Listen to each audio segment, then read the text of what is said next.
Welcome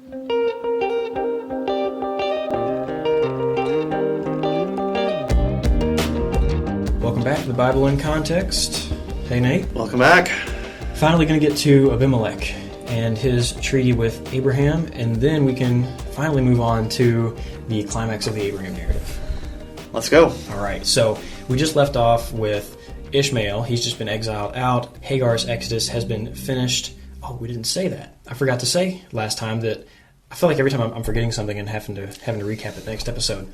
Yeah, we finished Hagar's exodus out of Abraham's camp, and well, okay, so what's her exodus to if it's going to be an exodus? She was finally exiled / exodus out to her own region, her own people, the place where her and her son are going to become a nation. Again, hers is more of a inverted exodus, but still that exodus from chapter 16, this is where it was completed because her exile from the elect family became her exodus from oppression, and instead of being brought back to the elect family like is typical of an exodus, she was brought away into her own place that was prepared by Yahweh. So a little different, kind of an inversion on the exodus motif, but there we go. Now we can move on back to this episode and quit recapping. So also, just to kind of recap, last time we talked about how Ishmael and Hagar were cast into the wilderness of Beersheba. And so Beersheba is going to come up again today in this part of the chapter. Yeah, we're finally going to see some really cool associations around this place as well. And it'll come up again later in the story. So this time, we have Abimelech and the commander of his army, Phicol, coming to Abraham, and they have seen that God is with you in all that you do. That's what he says in verse 22. And so he says, I want you to make a covenant with me. I don't want you to deal falsely with me. Basically, God's on your side. I see that. It seems like things go well for you because of Yahweh, and he cares for you. I want in on some of that, and I also really don't want to end up being your enemy. Right. Well, this is such a reverse of what we saw in the last chapter where Abraham was afraid of Abimelech because he didn't think that Abimelech feared the Lord. And so here Abimelech is afraid of Abraham because he does fear the Lord and the Lord is with him. Yeah, and I mean, we've seen in that chapter that Abimelech, he kind of comes out as an upstanding character because he didn't really know what was going on. He found out that he did something wrong, and he worked to make it right. Right. And he even gave extra to Abraham to kind of show, like, look, I didn't do anything wrong by you. I want to make sure that's clear. And so now he has come to attach himself to the elect family to establish a familial covenant of loyalty between them. And Abraham says in verse 24, okay. Yeah. He agrees to it immediately. Yeah.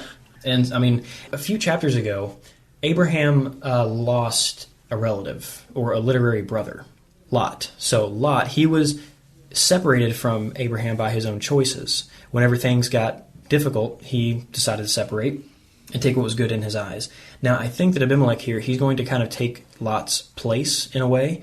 He's going to become kind of a familial brotherly character, and we'll see how that plays out in the next few chapters. I don't think the author is exactly trying to replace Lot, but we're trying to see how Abraham finds himself in another familial strife situation, or at least strife with someone he's supposed to maintain loyalty with, and we're going to see what happens.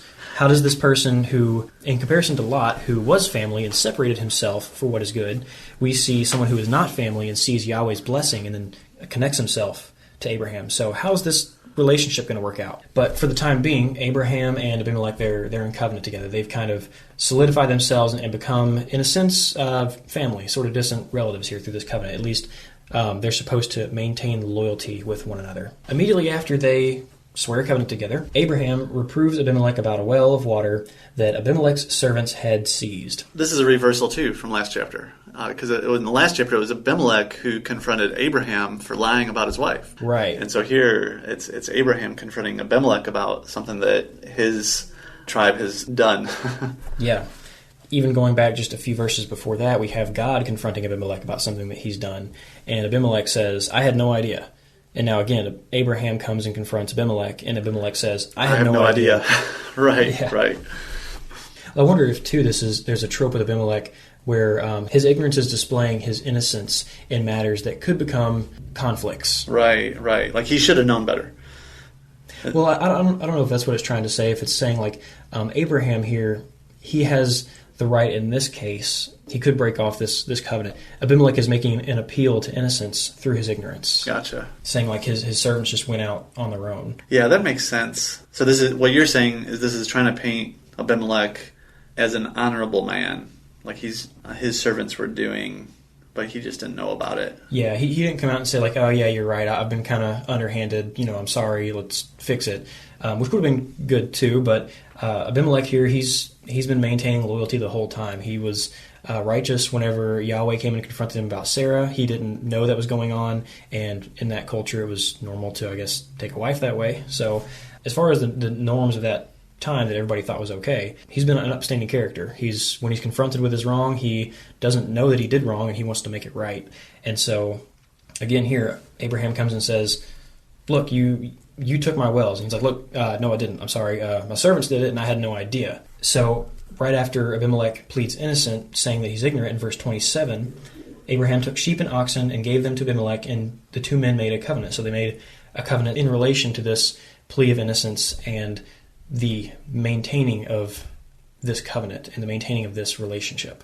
And then Abraham goes ahead and sets aside 7 ewe lambs from the flock in order to show, like, this, if you accept these animals, this is going to be a witness for me that this is mine, that you accept at this moment that it's mine. This is kind of like today if we wrote down a note and we both signed it and said, like, hey, we both agree that this well is mine. And from now on, when you look at that or anyone else looks and sees that you have that note, they know that this is mine. Yeah, so this is like a formal contract in a sense. So there's a potential for strife. Abimelech's people have, without his knowledge, taken what is Abraham's, and Abimelech here could potentially further the strife and attack or retaliate in some way. Instead, they both agree to renew their covenant, to enter into covenant with one another, and to work to maintain their covenant relationship with one another. And so they take an oath here regarding these wells, and this is where we get the name Beersheba. Beersheba means the well of the oath. Can also mean the well of 7, right? Or I mean, like the word oath and 7 are very similar. Yeah, you get the 7 ewe lambs. Shiva, depending on how you point at it in Hebrew, it can be 7 or oath. Right. So it seems like there might be a play on words there. Yeah, I think so. Because you get the 7 ewe lambs that are given as an oath, and you've also got the wells, obviously. And so the two men, whenever they have a sort of a test of, hey, there's potential conflict here, what are you going to do? They decide to maintain together. They maintain their loyalty. They're both agreed in doing that. It's not like one comes kicking and screaming. So Abimelech is shown as a righteous character. Abraham is shown as righteous as he tries to maintain loyalty instead of breaking it and saying, look, you broke this covenant, now I'm going to get you. Right. And so they name this place Beersheba, where they took an oath. And then Abraham, in verse 33, he plants a tamarisk tree and calls on the name of the Lord, the everlasting God. And we saw that same language again in Genesis 13:8, where after Lot goes away and he maintains peace by offering Lot the land, he calls on the name of the Lord, which is he worships, he builds an altar and sacrifices. So here we have Abraham, the connotations are telling us like he's worshiping Yahweh, he's communing with Yahweh and sacrificing. He's just planted a tree, so he's under a tree worshiping Yahweh in covenant with the nations again. And he calls him, I think this is the first time he calls him the everlasting God. I mean, it's a word that, at least in my mind, it connotes consistency, that he doesn't change, that his character is always the same. And I think that's possibly meant to lead us into this next chapter. Like, finally, Abraham is fully getting just the faithfulness of God. After years and years of God showing him over and over his consistency in his character, here finally Abraham is acknowledging that here under this tamarisk tree in Beersheba, where he's calling on the name of the Lord and worshiping him and building an altar. And maybe it's also calling to his consistency in that. So in chapters 13 and 14, well, in chapter 14, we had people had seen the blessings of Yahweh on Abraham and brought the nations to him. He's there with Eshcol, Aner, and Mamre. Reading the story back into that one, I think we can probably safely presume they saw the blessings of Yahweh on Abraham, and that's why they were owners of a covenant with him. And so And so we see Yahweh working through the same pattern and consistently bringing the nations to Abraham. So maybe it's saying something about how Yahweh is consistently working there. Again, just spitballing, but that may be the reason for that everlasting. Yeah, that makes sense. But really the biggest thing I want to pull out of this is that, again, we do have Abraham, for the second time, the nations have seen the blessings of Yahweh, and Yahweh has drawn the nations to himself. And so now we have the elect one at a tree worshiping Yahweh in covenant with the nations. So this has become an Edenic spot again because of these connotations, just like we had it at Mamre. And the tree really helps us see that as well because, again, he's at a high point in the narrative, at a tree, with all those other connotations from his previous covenant with the Amorites. So finally, we reach the end of chapter 21, and we're ready for the big climax in chapter 22. And Abraham is really an upstanding character at this point. He has maintained loyalty with Abimelech. He's done right by his new son that Yahweh's finally promised, who he's finally received. The plot tensions between Ishmael and Isaac have been taken care of, and now Abraham is come through another test of brotherly loyalty and maintained that loyalty, and now he is sitting at an Edenic tree in covenant with the nations, worshiping the Lord. And so we're ready to see, now that Abraham's at this high point again, what's going to happen. We might be expecting another fall at this moment, but I think we are expecting another kind of test, and so what's going to come of it? So that brings us right into chapter 22, where it says explicitly, after these things, God tested Abraham. And so we're meant to frame this crazy command that God gives Abraham as a test. Yeah, and so like you said, we do get a test right here in the first verse of chapter 22. It explicitly says that God tested Abraham. And there's something interesting about the context of this test that links us back to chapter 12 and is going to help us to read that chapter in a new light. So in verse 2 of chapter 22, Yahweh tells Abraham, "Take your son, your only son Isaac, whom you love, and go to the land of Moriah." And it's been pointed out that that command "go" in the Hebrew, it's "you go," lech lecha, and that same little lech lecha phrase appears again only in Genesis 12 in the Abraham story. And so it's linking these together again. We have Abraham, who was called out of the nations to come to Canaan and to go to the land that he will be shown. Now, he doesn't really know what that land's going to be. It just says, "the land that I will show you." So he's kind of taking a leap of faith there and just traveling in the direction Yahweh tells him. And now we have again that same command: "You go to the land of Moriah and go to one of the mountains that I shall tell you." So again, he's heading in a certain direction. He doesn't know exactly where he's going again, and he's been given the command, "You go." Well, and there's that three-part phrase: "Take your son, your only son, Isaac." And I think that's back in Genesis 12. He says, "Go from your country and your kindred and your father's house to the land." So there's this three-part: your country, your kindred, specifically your father's house. And then in Genesis 22... So yeah, just that same idea, though, there's this like threefold description of what you're leaving or what you're going to be offering in this case. But I think it's just another link. Yeah, you've also got this tripartite description of what you're either leaving or taking, just this tripartite structure in the beginning of both of these chapters, again, linking these. And so it could be that we're supposed to read this test back into chapter 12 as well, because Abraham is called out of the nations to go to Canaan, to a place that he's going to be shown. And here he's supposed to take Isaac and go to the land of Moriah, to a mountain that he's going to be told about later. Yeah. And so the test there would be, are you going to listen to my command and go to Canaan so that you can be the instrument of my blessing of the nations? And in chapter 12, that's what he's told. Like, if you do this, you'll become a blessing to the nations. Right. Which is implied, if you don't, you won't. Yeah. And here we see Yahweh is going to be testing Abraham's loyalty to him and his intentions. We'll see that later in we'll see that at the end of this little narrative, the goal of Yahweh's testing of Abraham. In chapter 12, God is asking him to basically give up or leave his past. And here in chapter 22, he's asking him, are you willing to give up all the promises? Are you willing to give up your future?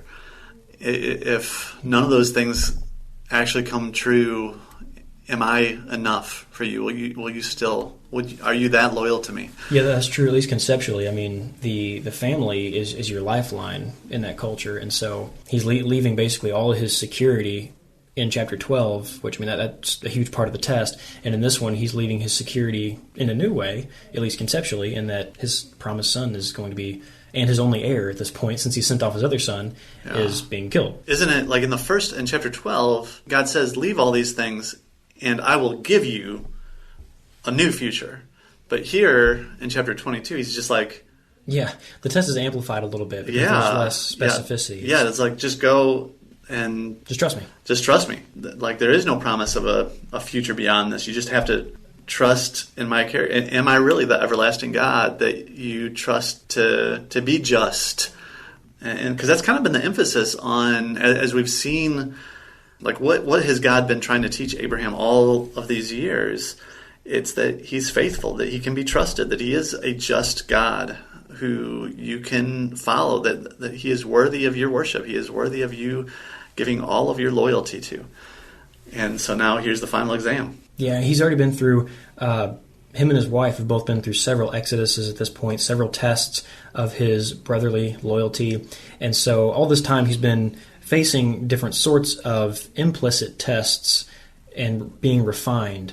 We're finally at the point where Yahweh is going to give him a climactic test to really see, now that he's been refined for chapters and chapters, what is his character and where do his loyalties lie. So I want to say one more thing before we talk about the test. Maybe we'll talk about that in the next episode before really diving into the rest of the chapter. That is that he's told to go to the land of Moriah, and that's going to be a significant place. So Moriah is in 2 Chronicles 3:1. We're told that is Jerusalem. That's where Solomon builds the temple. Yeah. And it also has some other Edenic connotations attached to it. So we've already talked about Mamre and Moreh. This is the third MRH/MR Hebrew Aleph word, and they were potentially all built off of a wordplay of the word Ra, which is to see. To see, right. And so they potentially all share a wordplay. They all have a very similar sound. And at the previous two places, Moreh and Mamre, we've seen Edenic trees and Edenic things happening. We saw Moreh show up in Genesis 12:6 when he first came into Canaan, and that's close to where he set up his altar and worshiped the Lord after coming into the land. We also have Mamre showing up in Genesis 13:18, 14:13, and 14:24, and then we see it show up in 18:1 again. So you can go look up those verse references if you want to, but we have Moreh and Mamre with all of these Edenic connotations attached to them. Moriah now comes into play, and it's going to have its own unique connotations, but because it is the third MR word that also potentially has this wordplay off of to see, we're queued up to expect that this is going to be an Edenic spot. On top of that, we have the fact that this is Jerusalem, so that in and of itself, this is the future site of the temple where Yahweh is going to dwell. That's very significant.